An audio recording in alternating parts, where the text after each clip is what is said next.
Welcome back, my friends. Today I'm going to be refinishing a very old cutting board. It definitely needs a facelift, so we're going to modernize it at the same time. We're going to surface it, add a juice groove, do a V-carve personalization on it, and give it a fresh coat of finish to make it last another 10, 20, 50 years.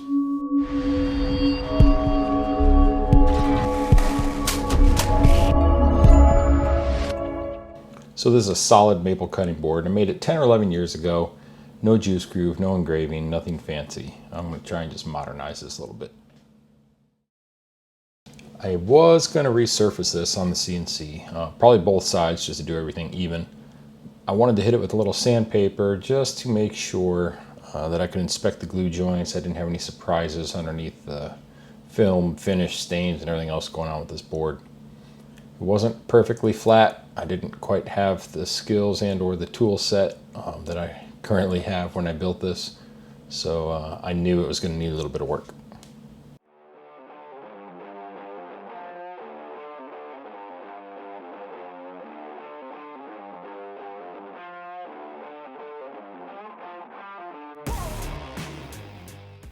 Right, after running 80 grit over the entire board, I inspected it, everything looked good, glue joints looked good, everything looks solid.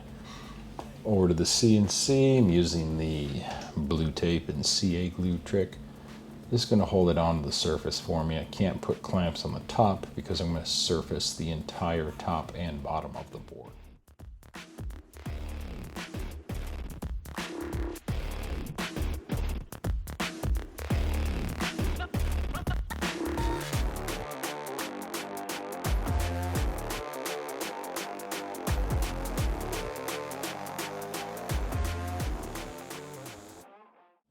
All right. Had some comments about showing you some of my vector work. This isn't meant to be a vector tutorial, but I'm going to try something a little different here and just kind of walk you through what I was working on and then how it translates into the real cutting action on the CNC. So I've got my board here. The white surface is the actual dimensions of my board. I've already done my design. First step is to surface the top and bottom. So the way I approach this is I draw a rectangle directly over the surface of the cutting board. Right here you see that highlighted, and then I do an offset. Here I offset it an inch. That's a little too much, honestly, but that's what I went with. And then when I get over to the tool path for this surfacing process, I didn't use a surfacing bit. I used a 1/2 inch spiral bit, but honestly any bit would work in this situation. I chose to only take off 1/64 of an inch and at a time. I did actually have to do both sides a couple times, so I should have done at least a 32nd of an inch, but I wanted to creep up on it and preserve as much of the board as possible. All right. Now I've got that 1/2 inch spiral bit keyed up. I surfaced in the center of the board because that was actually my lowest point. There was a little dip in the center.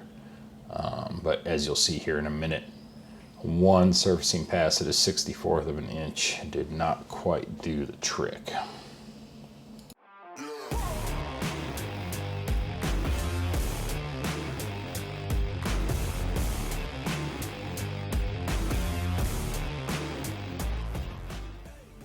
Here you can see this should be a perfect rectangle, but some of that area on the right hand side is too low. So that's what caused me to have to do a second pass.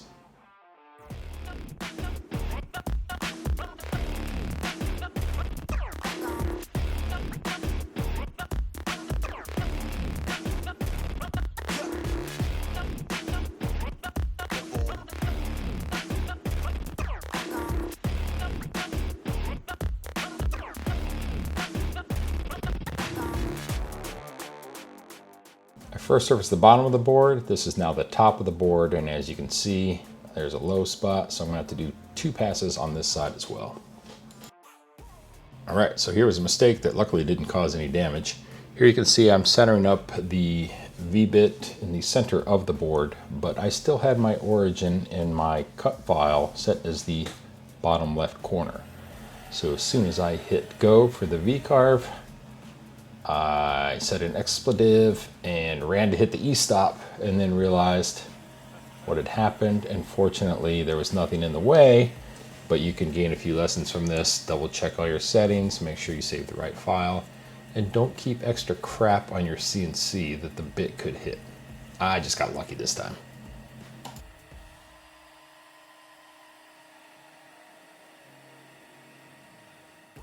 Okay, back to Vectric real quick. Right here you see highlighted in red, that is going to be the juice groove. I'm cutting that with a 1/2 inch round over bit, and it's going to be a 1/4 inch deep. Now you see this is just one line. I'm going to run that bit centered on this line to cut the groove. If you look at the monogram in the bottom right hand corner, it looks off center, but you got to imagine the 1/2 inch bit going across this line, so it's going to cut out a groove a 1/4 inch on either side of that line. So this is what that juice groove looks like when it's getting cut out. And then you'll see when I go to do the V carve, it will actually all be centered. I just took some measurements, drew a square where I needed it centered, the monogram inside that square. And visually, once all the carving is done, everything is centered and evenly spaced. All right, so we can take a look, see what that's going to look like real quick. This is a 60-degree V-bit. And quick and simple, got the little M monogram. Everything's ready for the CNC. I had the V-bit in the CNC because I used that to center it on my origin point. So I went ahead and did the V-carve first, and then I followed that up with the 1/2 inch bull bit to do the juice groove.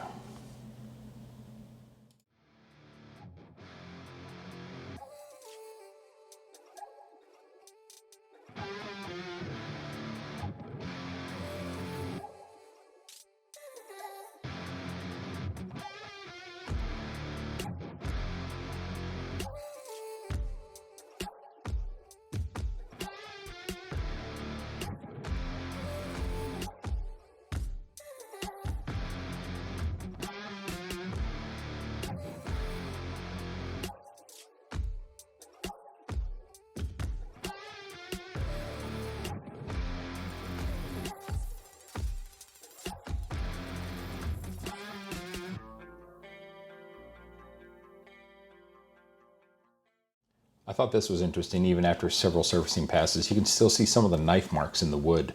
My goal wasn't to make it look brand new, so I left them for a little bit of character. But it goes to show you just how deep those knives cut into these boards.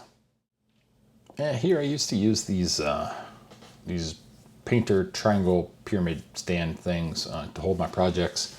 But I found that a couple of them actually got dented just from the weight of the wood on the point of those paint stands. So I started using the Rockler bench cookies. Many of you probably have those. I think these are add-on pieces, if I remember right. I'll put a link below, but they do a great job. So I started using that all the time when I'm doing any kind of finishing on a board like this. I've done a lot of different types of finishing on similar boards, and I've actually come back to using walrus oil on my cutting boards. Just love the finish, love the feel. I do the oil and then follow it with the wax. So here it's dried overnight. I'm now just wiping off the surface, getting all the excess oil wiped down.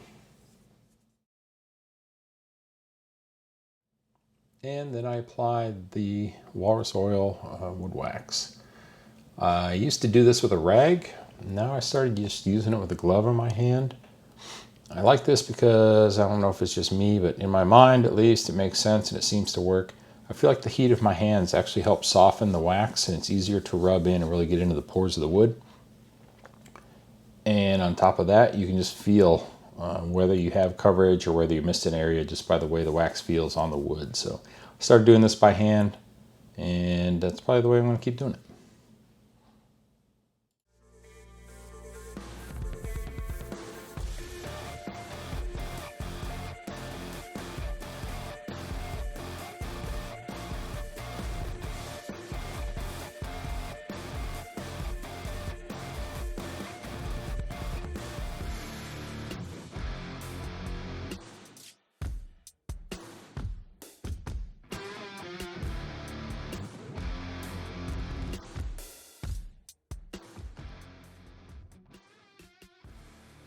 One of my favorite tools is this little Rikon 2-inch disc sander. I put a little buffing pad on here and I just run it all over the wood after I've applied the wax. And it really works into the grain, into the pores, and makes for great coverage using this walrus oil wax.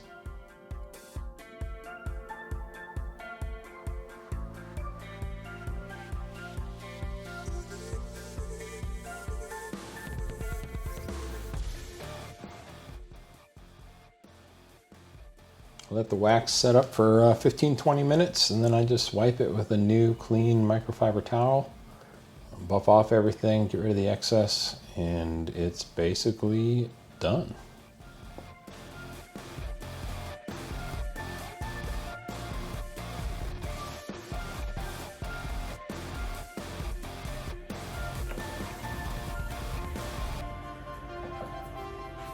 Oh my God, it feels so good. Ooh, sounded kind of dirty, but it is kind of exciting. And there you have it. The board is complete, finished, waxed. I just got to put the feet back on the bottom and it's ready to go.